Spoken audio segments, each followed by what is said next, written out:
This right here, folks, is the most bland PC case I have ever encountered. But just like meeting people in real life, it's the inside that counts. Sometimes. I picked up this thing for free from an old lady who had this thing sitting around in her basement for quite some time. Up to the point when I got home, I had no idea what components were inside. A CD drive perhaps, a reset button, USB ports, and a power button. All generic as it comes. The I/O plate on the back is missing, but there is a discrete graphics card installed. Let's open it up to see some of the stuff inside. Well, it doesn't look spectacular. Just about 2006-ish PC components from the looks of it. A simple PSU, stock Intel cooler, 4 sticks of RAM, and a GeForce GPU.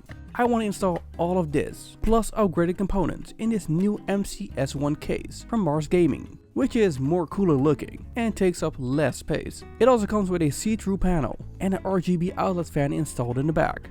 Let's just get it all out. This graphics card is an Asus GT610 with 2GB of video memory. These 4 RAM sticks are each 1GB, totaling 4.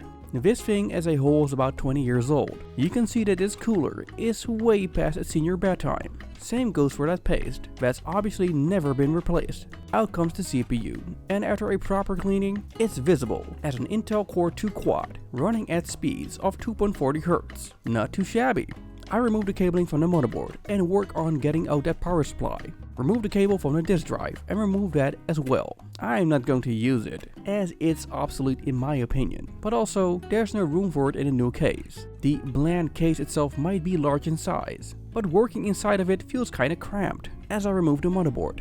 Let's get that old dust off of it and brush it some more so that it's squeaky clean. Let's see what we can do about this PSU. It's a non-branded one, and I'm not expecting that much when it comes to performance, but let's try to give this thing a new chance. I open it up by removing all the screws and then lifting up the cover. This looks okay-ish. The fan blades are dusty, as well as some components. Blow out that dust, and then head on to cleaning that fan and its blades. With wet wipes, this is an easy task. I take the brush and dust off some more, then install the fan back with a wet wipe.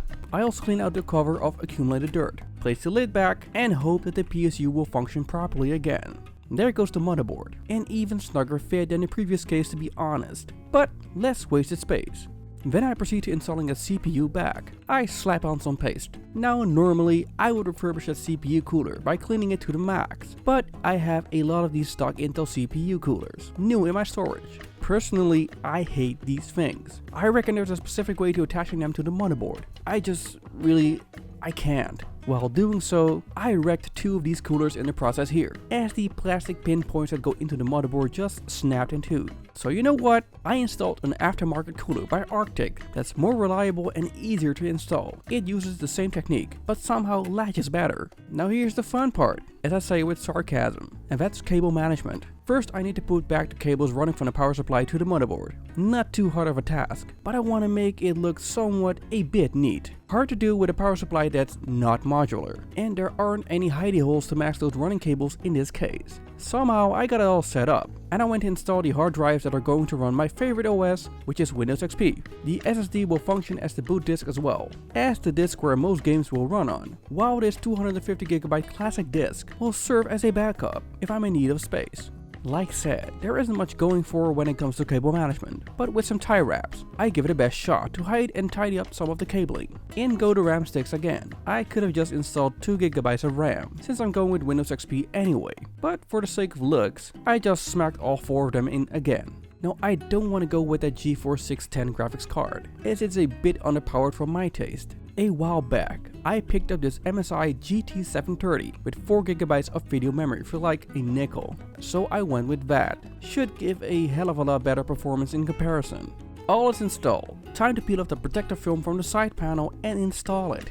Press the power button and wow, look at that RGB lighting. So it works, but no image. I was sure that I placed all the cabling back to where it belonged, so something else was going wrong here. The MSI card had multiple video ports in the back, and it seemed VGA and DVI weren't displaying anything.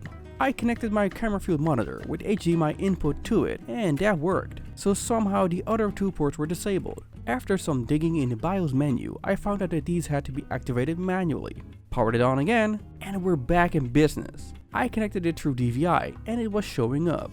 There was only one problem I just couldn't let fly. That power supply that I cleaned up?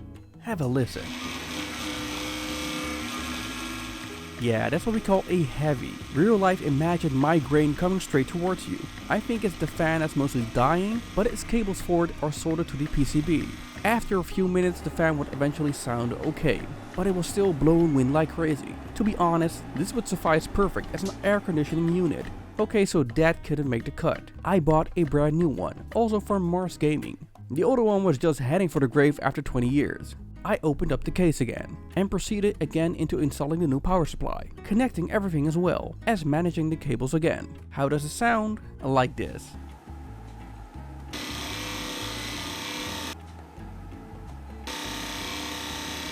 Also, the airflow went downwards to the middle section of the case and went out thanks to the back fan. Problem solved. As always, let's speed this up. I installed Windows XP, and after like 40 minutes or so, I went into Device Manager to see what drivers were missing. And these were mostly from onboard audio and the graphics driver for the graphics card.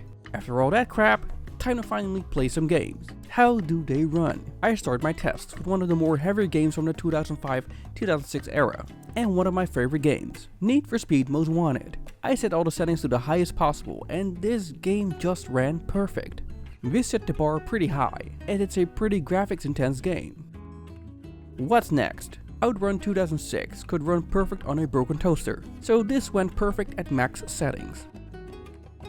Age of Empires is a pretty graphics intense game, especially when you have tons of units on screen. This game also ran perfect.